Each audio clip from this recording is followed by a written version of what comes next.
a name in high school. Thomas Garrett was Harriet Tubman's main financier and was responsible for, he was a Quaker and he was responsible for the freeing of many black slaves. I started reading about his life, and he was traveling all over the country. He was an abolitionist, first degree, and the black community really responded to him. He was like such a powerful force that Harriet Tubman really gave him some really high marks. He was her main man for money or anything support that she might have needed. The thing that happened to him was there was a slaver in Maryland who basically told him that he should be arrested. He should actually be horsewhipped. So Thomas Garrett went down to Maryland and confronted the man and said, "Here I am. Why don't you start beating me now?" And so the black community was inspired so much by his actions and as what kind of man he was, they gave him the highest tribute when he was buried. They refused to put him in a casket, and one of these hearse, they carried him on his shoulder, and they had right down the street in Wilmington, Delaware. So I have a lot of respect for the Quakers, and I carry this name to this day. Very fond. I worked for Johns Hopkins, maybe number 3. I lost track of time. And his great uncle owned slaves, and they had a tobacco farm in Maryland. And Johns Hopkins, the first, decided that it wasn't right to hold people as slaves. So he let all of his slaves go. He freed them. But he said to his, I think, 7 sons, "I want you to carry on the work." And Johns Hopkins said, "I'm not going to work in the tobacco fields." So he went with his uncle in Baltimore, and they got involved in selling liquor. And he made his fortune from that. But I think that the fact that there's so many Johns Hopkins Hospital, they really have a lot of scholarships and available to black students. And I think that's part of comes from Johns Hopkins, whoever he was, realizing that he had to do something for the black people in addition to freeing the slaves. So that was a good experience for me. I'm Vivian Butler. I've been in the community for over 30 years, friends of many of you in here, and I have made it my point to make myself a committee of one for projects such as this, to tell various people, whether they're interested or not, what is going on. And so many of my friends could not make it last week, but many of them made it this week. And I say thank you, Avis, for doing this for us. I will take up the mantle and do whatever I can, and I say thanks to those who are buried on this site, because I've been to this Friends meeting several years ago.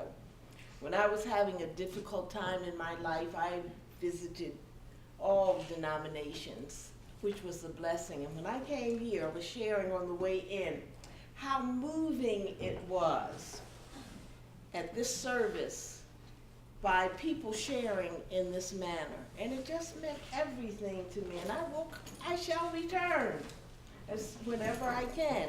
This is my daughter, who's a product of the Upper Dublin school system, and one of my grandsons. I'm sort of into the history of the Quakers, and I'm going to mention a name that perhaps nobody's heard of. The most radical Quaker, very much disliked by Quakers, thrown out of Quaker churches again and again and again for being so terribly upset about slavery. So he was at Abington meeting, and he came in one time with a large bag, and he went up to the slave owner, Quaker slave owners at the end of the Quaker meeting, and he took out a sword, and he stabbed the bag, and this red, what looked like blood came out, and says, "This is what happens, this is what you're doing to the slaves." And so they picked him up, and they threw him out. and this is an older man. So he moved into a cave in Alvathorpe Park. And he lived there, and he did lots of outrageous things, but Benjamin Franklin liked him, and Benjamin Franklin published his book. He was absolutely outrageous. I cannot tell you, but I'm going to tell you one more thing he did. He came one day from the cave, and he came from the cave one day, and he took a child of the Quaker slave owners, and it was just the worst. I mean, they were scared to death. They went everywhere trying to find Benjamin Lay, everywhere, and they finally went to the cave, and he handed the child to them, and he says, "How does it feel?" Wow. So he died, and I just want to say, I think if he were here, he would just explode. He'd be so happy. And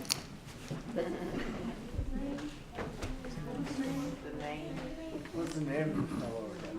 The name, his name. Benjamin Lay. Benjamin Lay. He was a hunchback. He was a hunchback, and he was 4'11", and he was as plain as could be. And his wife was the same. And they're buried somewhere. His wife was a Quaker member. She's buried in the graveyard and has something, but he's along with our unnamed graves. Alvathorpe Park is that's land that's associated with the Alvathorpe estate, and I just want you to be able to find it if you're in the Abington area. I'd like you to know that that is now the Abington Arts Center, and the fun thing about that land is it's open to the public officially 24 hours a day, 365 days a year, and so once in a while I'll go there in the middle of the night, go for a walk. And in any event, I'm just glad that we were able to make it from the Abington meeting, and it's a delight to be here. And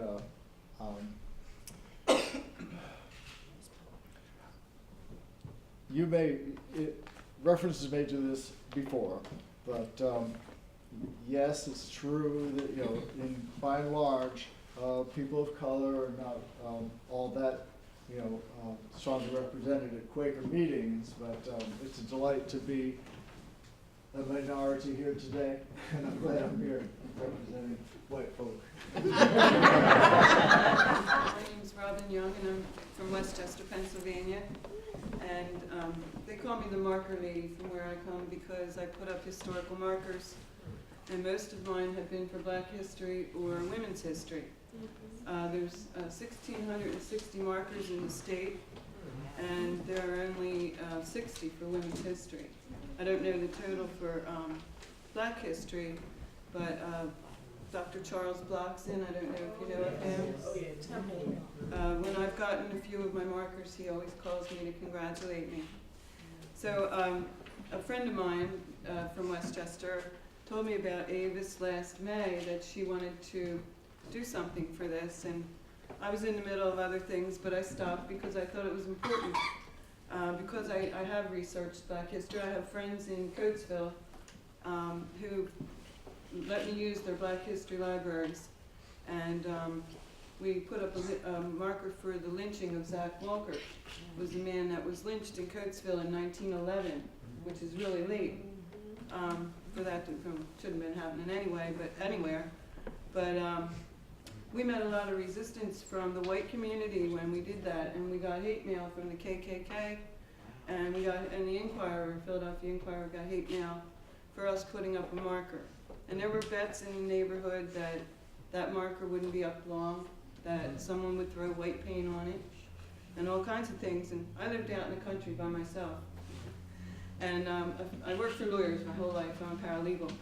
And the one lawyer I worked for at the time, Sam Stratton, he's a criminal attorney in Westchester. And he told me to do the research, and he paid for me to go and do the research. And I read the book No Crooked Death over the weekend, and I came back and I said, "Oh, Sam, nobody will ever put a marker up for this because it's so gruesome." And he said, well, we're going to put it in. We'll do it together. We'll put both our names on. And so we did, and the state did approve it, and that's through the Pennsylvania Historical and Museum Commission. It's like the state's historical society. It's an arm of the state.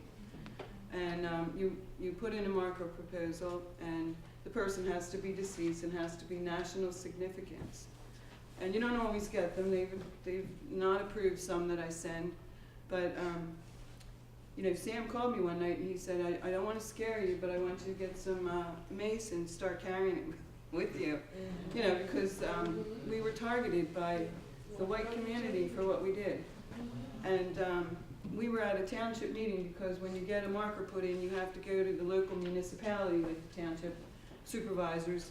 And we went up and did our little, you know, pony show and said, this is what we need. And a man came in at the end and he had sunglasses on and a baseball cap, and he had a cap, shoulder, you know, his coat pulled up. And when we started talking about the lynching, the history of the lynching, everything we said, he said, that is a lie.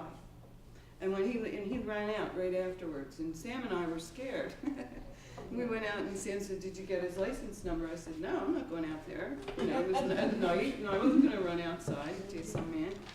But when I heard this about Avis, I was, you know, I didn't know I was going to end up writing the proposal. I came up here and I went to Meeting for Worship with them. I am a Quaker from Chester County, and now I live in Media, but I was raised Catholic, but I became a Quaker later in life because I didn't see eye to eye with the Catholic Church. But I came up here and I met with them and I gave them copies of my proposals, which I usually don't do because it's my work product. I don't usually share that. And I gave them 2 copies of 2 different ones I did, and I said, you guys can do this yourselves. A week later they called and they said, we're in over our heads, we can't do this.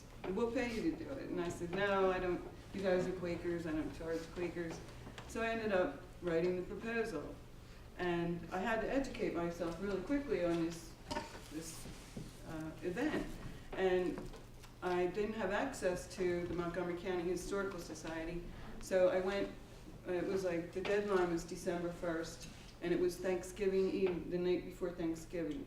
And nobody, I was calling people up here, nobody was returning my calls, and I needed to document that it was tied to the land, because if you're gonna put a marker out, you have to anchor it to the ground somehow in the fact. So nobody could give me, besides Wilmer Atkinson, who was Thomas and Hannah Atkinson's son. He wrote an autobiography of his life, and he said that it was an Underground Railroad station, but he was the only one I could find that said it. And in order to get this from the state, you need more than that. So I went at the last minute to the library and media, and I found a book on the Underground Railroad by Dr. Blockson, of all people, and it had a Montgomery County section in, and I took it home. And that night I was reading it, and in that book it said, and it quoted another Dr. Hiram Corson, who was a local historian from this area, and it said that Thomas and Hannah entertained abolitionists such as Garrison and all these people who were advocating for the anti-slavery at the time, and not all Quakers were ready to do that. 70% of Quakers owned slaves at one time, and that's from Judge Higginbotham's book. He's a black judge. I don't remember his first name, but he wrote a book. Leon, right. And he said in there, and when I started talking about that, a lot of Quakers told me, don't bring that up. And you know, I get angry because they want you to be quiet about the facts, and as a historian, you can't do that. You have to present all the facts and let people make their own judgment. And so, anyway, I found that in the book, and I thought, oh, finally, and we submitted it. Now, we don't usually hear until like March or April, so we'll know. But these markers that we go around, you know, you see them as you're driving by in your car. But I look at them as tearing a page out of a history book and putting it up there, because how many white people are going to read books on black history, except for people like me? Because I like it, you know, because I get a true picture of society when you read the whole picture, not just a white world. And most of those markers are for white men and their wars, you know, so there is a void. Anytime I see a void, I walk right towards it. And that's how I felt with this. So I ended up becoming really good friends with Avis, and we talk on the phone almost every day. And she's, you know, I told her today, I felt like she was conducting all of us to this area, because really, you wouldn't know that those people are out there, but there is a little spot in the cemetery where they are, and there's no gravestones or anything there. And, you know, she was always calling them slaves, and I said, remember, they weren't slaves if they got this far. To me, they were free when they died. You know what I mean? Like, and we met resistance too, I felt, for doing this, and a little bit. You know, I won't go into all the details of it, but I really felt she needs somebody to stand beside her in what she's doing, because it's a lonely road, believe me, you know, when you're doing this kind of work. People don't want to hear the truth. My family, you know, even black people have said, when I got a marker for Ida Jones, she's an African-American artist. She died in 1959. My girlfriend married into their family, so I knew a lot about them. And I thought, she deserves a marker. And the state did give me a marker for her. But their family said, how come a white woman's getting a marker for our grandmother? And I said, you tell them they had since 1959 to put that marker in. And then it smoothed things over, and we had an art exhibit with her family in the People's Hall out in Coatesville, become close friends with her two daughters who were in their 90s. And I moved that marker up, put that marker in before the daughters died, so she had 10 children, and only 2 were alive. So it was nice that the daughters could see that. But studying Black history really opened my eyes to a lot. I mean, my girlfriend gave me books, you know, with those bells slaves would have to wear on their head.